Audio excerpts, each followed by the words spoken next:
Dear listeners, my name is Anthony Clark. And I'm Melanie Clark. And we are The Amazing Clarks. We're both award-winning certified life and love coaches and a husband and wife duo that have been coaching together as a team for 24 years and that have been passionately in love for 34. They call us The Amazing Clarks because we empower people to live amazing lives. And we're here to help you get from where you are to where you want to be in life and love. Love the Amazing Clarks is our personal love letter to everyone who loves love. That's right, guys. You know that we love love. Yes, we do. So today we have another amazing podcast for you guys. What's today's topic, baby? Today's topic is feeling alone in your relationship. Feeling alone in your relationship. How many people are going through that? A lot of people. Mm-hmm. That's going to be good. I'm looking forward to that. Yep. But before we jump into the main topic, it's time for the segment that we call Catching Up with the Clarks. And this is where we kind of update you guys on what's going on in our personal lives for those of you who actually care. If you don't, that's cool too. So let's start with you. What's been going on with Melanie Clark that you would like to share with the listeners? Oh, so many things. So I'll start with, I turned 60 this year. I'm really excited about that. Look at you. You don't look a day over 40. Oh, you're the best. Wow. Sweeten me up, baby. Sweeten me up. I love to hear it. Real talk. Yes. Sweeten you up. It's already sweet. So yeah, I feel really good about it. It was a little scary at first when I was going to turn 60, but I realized these are my wisdom years. I feel like I'm really everything I've experienced and accomplished is just coming together and giving me a sense of inner peace that I haven't felt in a long time. So I feel really happy about that. Good job. You've been killing it. Thank you. You're killing it. I've been doing the thing. Actually, you're getting better and better. I know people hear that all the time. Like, oh, you get better as you get older. Yeah. Not everybody does. But being honest, being real. But you are actually doing it. So I'm very proud of you. Oh, thank you. I'm at a place where I was just thinking the other day, I love how I have designed my life. You know, as a coach, we teach people how to design their lives, their relationships. And I've designed my life in a way where I'm doing work that I love. I'm traveling between 3 states to do work. Yes, you are. I have compartmentalized my time with you, my husband, time with my children, my grandchildren, and time for myself. I literally have scheduled in alone time, which I've never done in my life. And it feels amazing to be able to spend time with Melanie Clark and have my own thoughts and time and energy. And it's awesome. Love it. That's what's going on with me. How about you? Love it, love it, love it. Well, you know, I'm right behind you as far as coming up on 60. Yeah. So, you're not there yet. You're not there yet. So you feel it out for me, kind of lay the groundwork, and I'll be right behind you, and I'll catch up to you. I got you, baby. Yes. What's been going on with me? You know, I've been working on a lot of different, I don't want to say projects, businesses to expand what we already do to help people to improve different relationships, give them the tools they need to succeed. This is a new world. The world is different, so we need new and different tools to keep couples on point. So I've been doing a lot of that. We're just starting to launch everything. But even more importantly, I've been the irritating granddad. Oh. The irritating pop. You are not irritating. I'm sure to some people I'm irritating because no matter where I go, it's like, hey, I don't know you, but I'm going to tell you about my grandson. And you're going to listen. I'm going to tell you how amazing he is. You're that guy. Listen. He is amazing. I won't show you any photos. I'll show you videos, but I'm not going to show you photos. Oh, okay. So I'm just Google Gaga in love with our grandson. Me too. And I didn't see it coming, and I knew it would be amazing, but it's not as amazing as it is. Nothing could have prepared me for it. Yes, I agree with you. I'm madly in love with him too. This, again, it's the season in our life, right? Yeah. This is the season for us to be enjoying the fruits of our labor, right? Yeah. So our grandson, or the fruits of our labor. I bet our daughter would say it was her labor, but you know, the family that we created. It's so interesting. You said this to me the other day, but you said it first, but I feel it too. I've fallen more in love with you, being a grandparent with you, sharing our grandchild. It's just made me feel more in love with you. You are always in my head because I was literally going to talk about that. Share. How it just gave us another affinity to fall more in love with. The share, it brings us even closer. And nobody else has that level of grandma and grandpop love than we, because we share that. You know, it's unique. Yeah. So it's been a beautiful journey. It's actually made me fall more in love with my daughter. Yeah, me too. Yeah. So yeah, it's amazing. So much love. It creates so much more love. So that's right. You know what? It's because when I'm with that little boo-boo and with the family, I never feel alone. Aw, great segue into our topic, Anthony. I love this for you. Okay, let's get it. That was catching up with the Clarks people. Yes. Thank you for hanging out with us and caring. Let's get into it. Yes. So I'll let you lead this one. I wanted to talk about this because when we do couples coaching and in our own relationship, whatever you want to share about, that's fine. I've noticed that a lot of times when people are feeling disconnected or finding that they're arguing a lot or finding that they're getting stuck on the same argument over and over again, it's because one person in the relationship isn't feeling heard or seen, and that can make you feel alone. I just experienced it with a couple that we were working with. When we got on the call, the husband said, everything's good, except for this one thing. And the wife was like, I got a list of about 6 things that are bothering me. And when we did our one-on-one session with her, she said she felt very alone because he was not experiencing what she was experiencing in the relationship. And this happens a lot because people don't realize that we're all creating our own reality. Right. And even though we have crossover, we have our own individual filter that we're filtering everything through, and it's not exactly the same. And when people can get on the same page and have the same experience, then they don't feel alone. So I just kind of wanted to talk about that. Have you experienced that? I've experienced it. So what do you got to say about that? Have I experienced it? I've definitely experienced it. And, there's been times throughout our relationship where it comes and goes. Yeah. In the beginning of the relationship, I think I experienced it a lot more. But as I matured and as we matured as a couple, I experienced it a lot less.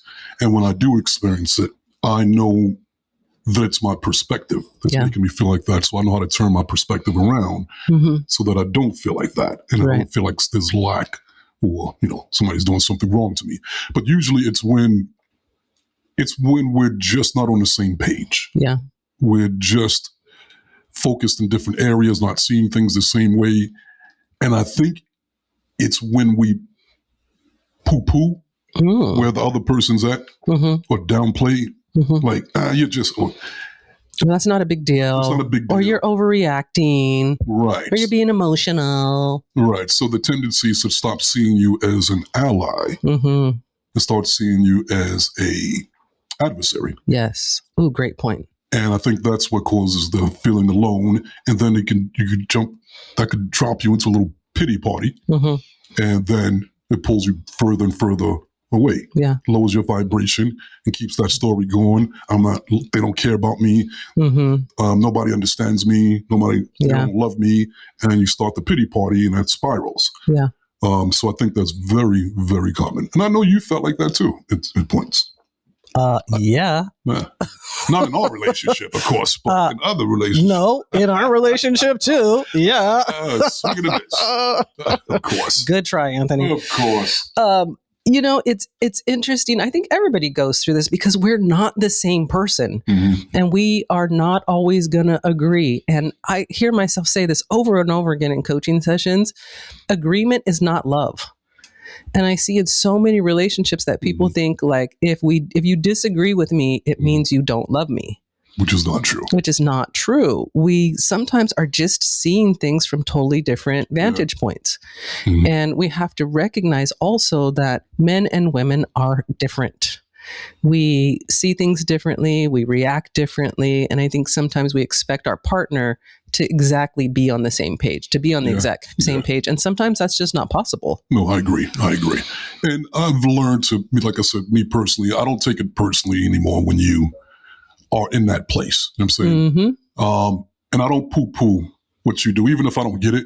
Yeah. I still give the respect and energy to kind of, to care. Yeah. Or at least pretend like I care sometimes. That's fine. I'll take it. Pretend if you need to, baby. Just show up. Yeah. So I don't feel alone. That's all I need. Right. So I think that comes from being intentional, from being aware and seeing yourself and seeing your patterns and seeing your mood swings and learning to take accountability. Learning each other, right? Learning from each other, yeah.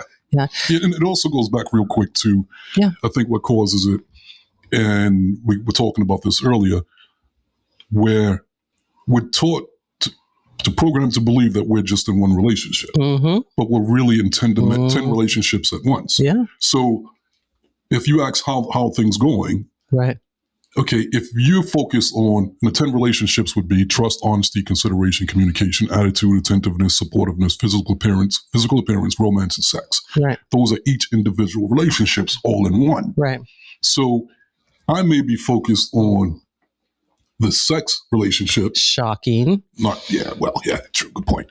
The sex relationship may be the support relationship, right, and maybe the consideration, right, but then you may be focused on the trust, right, or the romance, right, or whatever. So we're talking about the same relationship, but from different directions, different vantage points, right? So we're not actually talking about, even though it's the same relationship, we're not talking about the same relationship, right?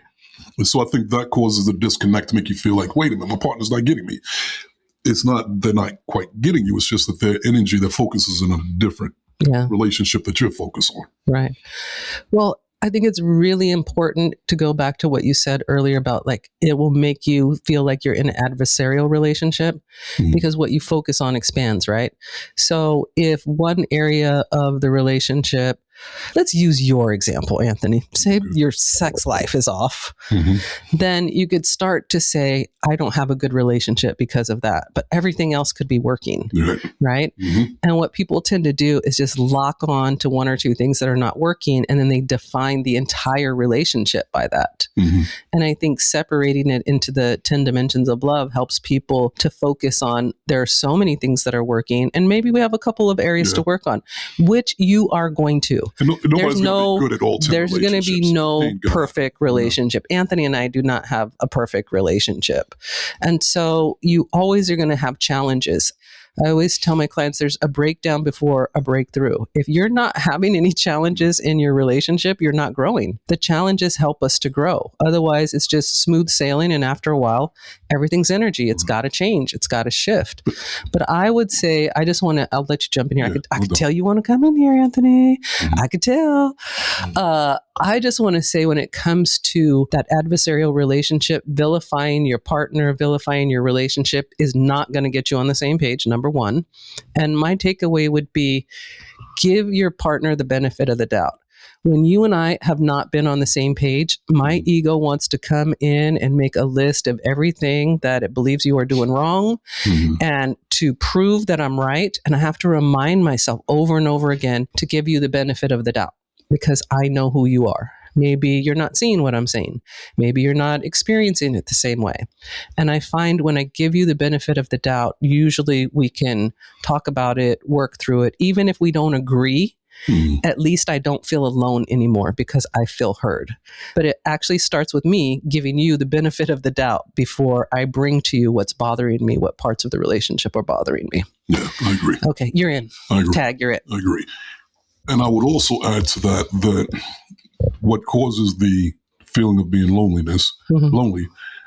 is often communication. Oh, yes, honey. So couples aren't mind readers. Nope. So I find this a lot in our coaching, where somebody wants something, but they're not communicating their needs. Yeah. And they have stories that, if I tell them, they're not going to do anything about it anyway. Yeah. If I tell them, I can't do it because they're not going to listen. Instead of just putting it out there, whether they listen or not, at least you put it out there, and that's going to make you feel better. You feel empowered. But when you don't put it out there and you create these stories and you hold this within, it builds up resentment. Then you start to resent that person and start to feel alone. You start to move away from each other. There's space between you. Space for each other, right. Yeah. So it's important to take responsibility for your own feelings of loneliness by communicating your needs. And it's important for the partner to pay attention to what your partner is going through. Yeah. So I'm intentional and I'm committed to doing what I can do to keep you, to make sure you're satisfied and happy, content with what you need. Yes, you do. So Appreciate I pay attention. So if you start pulling away, maybe you don't want to speak up and tell me what you're going through. So that's when I'm going to commit you and pick it.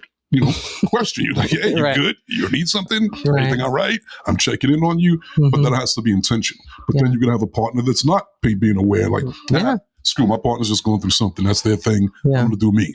Which is going to cause more distance and feelings of loneliness. So, communication, people, on both ends. Communicate for yourself and communicate, being aware of what your partner's going through. I would just add 2 things, maybe 3 things about the communication. Number 1, be aware of judgment before you have these conversations. Don't go in, you're doing this, you're doing that, you don't care, you don't love me. That'll shut down the conversation before you ever get started, and you will continue to feel alone. That's one thing in the communication. Another thing that I've seen people do, and I've been guilty of it myself, so no judgment, is once your partner tells you they don't like something, then you just kind of like doubling down on like, they're never going to like that, and I can never do that again, and it's going to be this way forever, which is not true. Maybe I didn't like that a year ago. Now I do. I don't know. But we have to realize that we're continually growing and changing. And I hear a lot of couples say, well, I already asked, my husband if he wanted to do that, and he said no. And so game over. Right? It's the end of it. It's like, no, sometimes you got to negotiate. Sometimes you got to let them know, like, I really need this. So what's another solution? How can we both get what we want? And I think if you make that the goal, I want both of us to have what we want. You'll come up with solutions, but so many times in relationships, when there's a disagreement, it's trying to force the other person to see your perspective. And that can make you feel alone if they don't. So if your partner's coming to you and telling you something and you don't see it, you can actually say that. You can say, that's not my experience, but I understand that's what you're going through. Right. And don't, like Anthony says, poo-poo their perspective. Yeah. There's been studies done on that, and they found that couples that poo-poo what their partner's going through, or what oh, this is what I'm going through at work, or this is what I'm going through, and they just kind of, whatever. Yeah. Those couples don't make it. Yeah.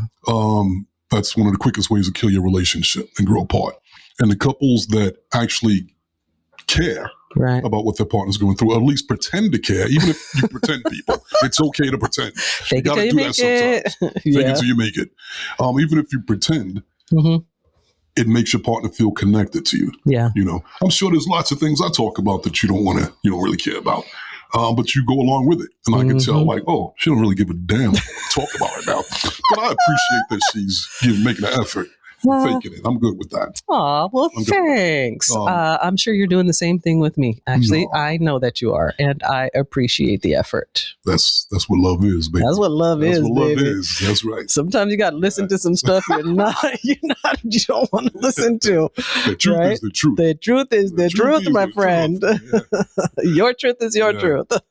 So to wrap this all up, I would say, like, once again, the key is communication. Yes. And the key is also taking responsibility for your own moods, your own thoughts, your own, experiences. So, because in many cases, where the person's complaining about their partner, making them feel lonely, you remove that partner from the program, and they're going to still feel like that. Yeah. And if not with the partner, they'll feel like that with the friends or other family members.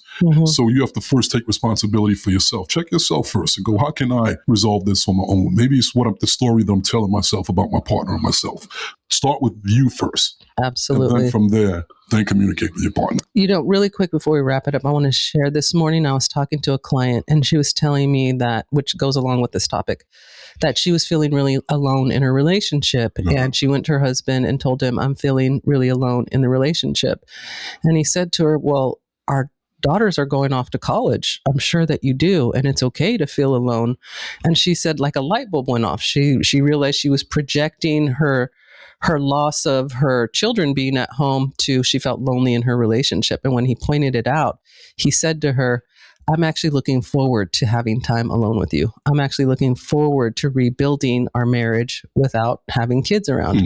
And I just thought that was so beautiful that he was able to allow her to project a little bit, because sometimes we don't know where our emotions are coming from. And our partner is the closest person to us.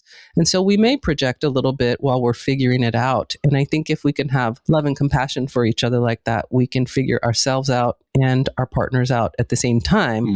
But we can't get defensive and think just because we're not on the same page right now that the love isn't there. It's always there, but we're always growing and changing. Real quick question. Yes. As a partner, do you notice the signs when I, quote unquote, feel alone, even though, like I said, I don't think I feel like that very often? Do I know the signs? Like, can you tell, like, hey, wait a minute, he's being observed? No, I cannot. Because I'm going to tell you something about you. You have like this mean mug sometimes when you are thinking or creating. You're doing it right now. And I can't always read it. Like I'll say to you, like, are you okay? Are you upset? And you'll be like, no, I'm fine. And you start laughing like, why do you say that? And I'm like, because you got that mean mug right now, this intensity about you. So I can't always tell. And I'll be honest, I don't feel like I need to read the signs because you are extremely vocal and you will tell me directly if there is an issue. So I'm not really paying attention to it because you're a great communicator. That's what I preach. Yes, you do. There we go. Yeah. Good job. I'm assuming there's signs. Do you see my signs? I could tell when you're going through something and when because you could tend to pull away and be a little more shut down. Introverted. Yes, I do. But, I'll check in with you, be like, hey, you good? Yeah. Right? And if you want to share with me, you'll share. If you don't, that's okay too. At least I've showed up for you. Yeah. I usually go within to try to find answers to what I'm going through so that I'm not projecting it on you, because it's real easy to do. And so I don't want to do that. So if I pull away, it's because I'm trying to figure me out. Well, wifey, you keep going within. Yes, I will. Doing it right. If you don't go within, you will go without. So That's right. That's right. Good job. Oh, that was a good topic, baby. I liked it. It's a good one. Yes. Yes, I did. So I want to thank you guys for joining us. Be sure to check us out at The Amazing Clarks on YouTube, Instagram, Facebook, all the platforms. That's right, guys. And if you haven't had a chance yet to get a copy of our book, it's an Amazon bestseller. It's called Crack the Code, Secrets to Achieving Your Happily Ever After. Make sure you pick up your copy today at Amazon.com. Yes. And if you guys are interested in coaching with the Amazing Clarks, yes, you can coach with us via phone or Zoom, no matter where you live around the globe. And to learn more, go to theamazingclarks.com. And if you guys aren't measuring your relationship, then you can't grow it. You can't fix what you don't measure. So how do you measure it? Go to lovereportcards.com. Nice. And measure your relationship for free and understand what's really going on with your relationships. And then you can make the moves that you need to make. So check it out at lovereportcards.com. And remember, you guys, to go there, you got to grow there. That's right. So there you go, people. We gave it to you. Now what you going to do with it? Love the Amazing Clarks. See you next time. See you next time.